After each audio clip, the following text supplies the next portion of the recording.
শাহবাগে ছাত্রদলের ছাত্র সমাবেশে জড়ো হচ্ছেন সংগঠনটির নেতাকর্মীরা।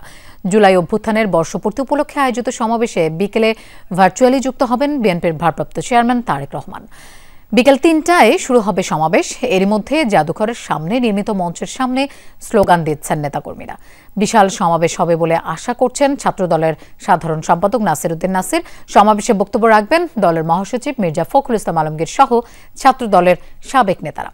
জুলাই অভ্যুত্থানের পর এটাই ছাত্রদলের প্রথম বড় কোনো গণজমায়েত। তবে এবারের সমাবেশে দেখা যাবে না চিরাচরিত মিছিল, ব্যানার, ফেস্টুন। সমাবেশকে কেন্দ্র করে সৃষ্ট জনদুর্ভোগের জন্য সংগঠনটি আগাম দুঃখ প্রকাশ করেছে।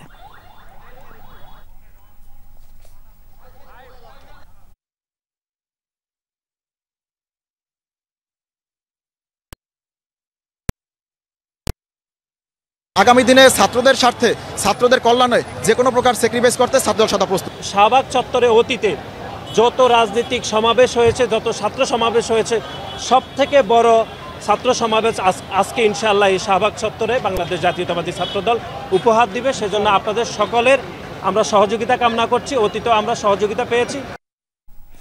দর্শক, শাহবাগে আছেন আমাদের সহকর্মী সাইফুদ্দিন রবিন, আমরা তার কাছে যাচ্ছি। রবিন, ৩টায় তো আনুষ্ঠানিকভাবে সমাবেশ শুরু হবে, এরই মধ্যে প্রচুর নেতাকর্মী জড়ো হয়েছেন। সার্বিক পরিবেশ কেমন দেখছেন? নেতাকর্মীদের উচ্ছ্বাস সম্পর্কেও একটু জানতে চাই।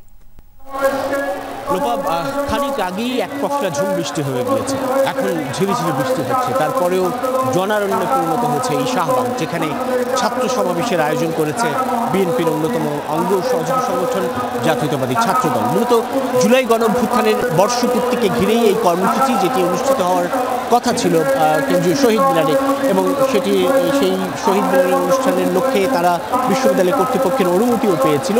কিন্তু পরবর্তীতে এনসিপির কর্মসূচি ঘোষণা, তাদের অনুরোধ এবং সেই অনুরোধে সাড়া দিয়ে বলা চলে রাজনৈতিক সৌহার্দ্য আর সহনশীলতার পরিচয় দিয়েই জাতীয়তাবাদী ছাত্রদল তাদের স্থান পরিবর্তন করে এই শাহবাগে কর্মসূচিটি পালন করছে। যেটি বলছেন ছাত্রদলের নেতৃবৃন্দ, যে জুলাই গণঅভ্যুত্থানে ছাত্রদলের কতটা জোরালো ভূমিকা ছিল ও আত্মত্যাগ ছিল, সেটুকুই তারা আবার উল্লেখ করতে চায় এই সমাবেশ থেকে। এবং সেই সঙ্গে যে পরিবর্তিত পরিস্থিতিতে পুরনো যে বন্দোবস্তের কথা বলা হচ্ছে, সেই বন্দোবস্তের বিপক্ষে যে ছাত্রদের অবস্থান, সেটি স্পষ্ট করতে চাচ্ছে। তবে সেই সঙ্গে ছাত্রদের রাজনৈতিক অধিকার প্রতিষ্ঠার লক্ষ্যে দ্রুত সময়ে নির্বাচনের যে দাবি, আজকের এই ছাত্র সমাবেশ থেকে সেই দাবিটি উত্থাপন করবে বিএনপি। এবং সেই সঙ্গে বিএনপির এই অঙ্গ সংগঠন ছাত্রদলের সঙ্গে সংহতি জানিয়ে সাধারণ শিক্ষার্থীদের কতটা অংশগ্রহণ, সেটি জানান দেওয়ার এক ধরনের উদ্যোগ এই ছাত্র সমাবেশে। যে এখানে যে সমাবেশকে ঘিরে বলা চলে দেশের নানা প্রান্ত থেকে ছাত্রদলের নেতাকর্মীরা অংশ নিয়েছেন। একদিকে মৎস্য ভবন, অন্যদিকে কাটাবন, অন্যদিকে সম্মুখে যে টিএসসি, পুরো এলাকা জুড়েই আসলে ছাত্রদলের নেতাকর্মীদের এই অবস্থান এবং বিস্তৃতি ছড়িয়ে আছে। ছাত্রদলের সাধারণ সম্পাদক নাসির উদ্দিন নাসির এবং সভাপতি রাকিবুল ইসলাম রাকিব, তারা যেমনটি বলছেন যে সংস্কার ও বিচার প্রক্রিয়া ত্বরান্বিত করে দ্রুত সময়ে জাতীয় নির্বাচনের আয়োজন করলেই জুলাই অভ্যুত্থানে হতাহত যে ছাত্ররা, তাদের যে ত্যাগ, সেটির প্রতি এক ধরনের সম্মান জানানো হবে। শহীদদের সেই আকাঙ্ক্ষা বাস্তবায়ন এবং সেই সঙ্গে বিএনপি আগামী দিনে ছাত্রদের বা তরুণদের লক্ষ্য করে কী ধরনের কর্মপরিকল্পনা সাজাচ্ছে, সেটি স্পষ্ট হবে আজকের এই ছাত্র সমাবেশ থেকে, যেখানে দলের ভারপ্রাপ্ত চেয়ারম্যান তারেক রহমান এবং অন্যতম অতিথি হিসেবে থাকছেন বিএনপি মহাসচিব মির্জা ফখরুল ইসলাম আলমগীর।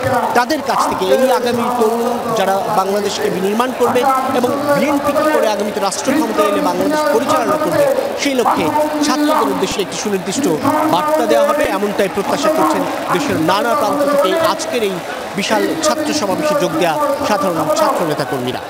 লোপা, রবিন, আপনাকে ধন্যবাদ আমাদের সাথে যোগ দেওয়ার জন্য।